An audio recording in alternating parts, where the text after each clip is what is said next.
کے سامنے پیش نظر ہے۔ اب چند باتیں کہ یہ جو محفل ہے اس محفل کے تعلق سے عموماً دیکھا جاتا ہے کہ بہت سے لوگ زندگی ہو گئی نماز جنازہ پڑھتے پڑھتے، لیکن جب وہ نیت کرتے ہیں تو نیت کرنے کے بعد وہ اپنے چہرے کو آسمان کی طرف اٹھاتے ہیں، گویا کہ وہ یہ نیت کرتے منہ میرا آسمان کی طرف، منہ میرا آسمان کی طرف، اللہ اکبر، اس لیے اپنا چہرہ آسمان کی طرف اٹھاتے ہیں۔ حالانکہ آپ نے نیت میں یہ جملہ استعمال کیا کہ منہ میرا کعبہ شریف کی طرف، اب چہرہ کعبہ کی طرف ہی ہونا چاہیے، چہرہ کعبہ کی طرف ہونا چاہیے۔ اور بہت سے لوگ نماز جنازہ کو نماز عید سمجھ لیتے ہیں، وہ الگ جماعت ہے، وہ الگ جماعت ہے کہ جس کو غیر مقلدین کہتے ہیں، وہ ہر تکبیر پر نماز جنازہ میں بھی ہاتھ اٹھاتے ہیں، لیکن امام اعظم ابو حنیفہ جن کے ہم اور آپ مقلد ہیں، نماز جنازہ میں تکبیر پر ہاتھ نہیں اٹھانا ہے، اور جیسے ہی امام السلام علیکم کہے ویسے ہی ہاتھ چھوڑ کر کے سلام پھیرنا ہے۔ لیکن بہت سے لوگوں کو دیکھا گیا کہ ایک سلام پر ایک ہاتھ چھوڑتے ہیں، دوسرے سلام پر دوسرا ہاتھ چھوڑتے ہیں، یہ بھی غلط طریقہ ہے، بلکہ آپ دونوں ہاتھ چھوڑ کر کے آپ سلام پھیریں دونوں طرف۔ اور تیسری بات یہ کہ ابھی شب برات کے مہینے سے ہم اور آپ گزرنے والے ہیں، شعبان المعظم کے مہینے سے عموماً لوگوں کو دیکھا جاتا ہے کہ وہ قبرستان میں پہنچتے ہیں، اور قبرستان میں پہنچنے کے بعد وہ قبر پر مٹی ڈالتے ہیں اور اس پر چونا ڈالنا شروع کر دیتے ہیں، چونے کی پوتائی۔ چونے کی پوتائی سے کیا ہے کہ قبر کو سفید کر دیتے ہیں۔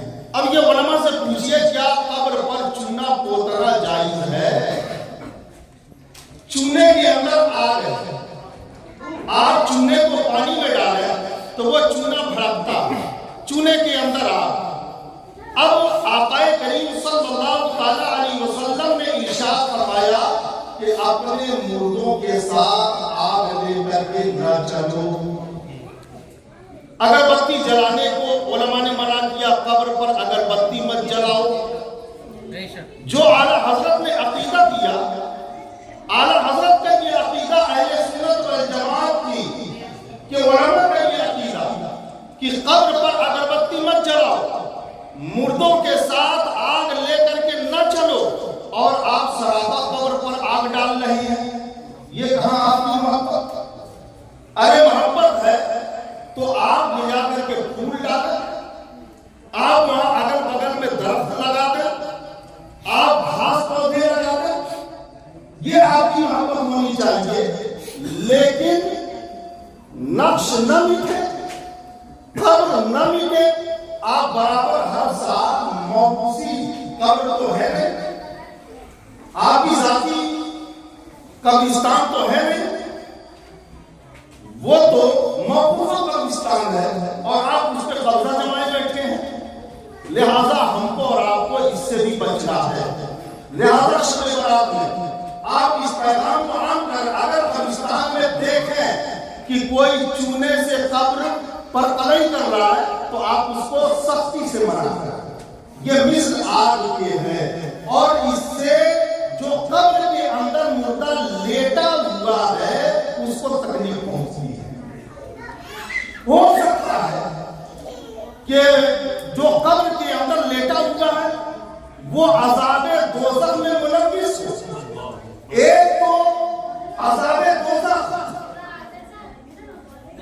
عذاب نار، اور آپ دنیا کی بھی آپ اس کو دکھا رہے ہیں، گرمی دے رہے ہیں، تو ڈبل مار، لہذا آپ ان تمام باتوں سے بچیں۔ اور دوسری بات کہ ہمارے گھر میں اگر کوئی مر جائے اور وہ نمازی ہو، پرہیزگار ہو، تو میں آپ سے یہ کہوں گا کہ دیکھیے،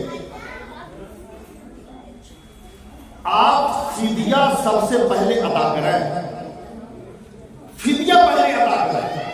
ہمارے اور آپ کے نبی نے حکم نہیں دیا کہ تیجا کرو، 40واں کرو، 80 کرو، 80 کرو۔ یہ صراحتاً حدیث طیبہ میں ذکر نہیں ہے۔ یہ علماء نے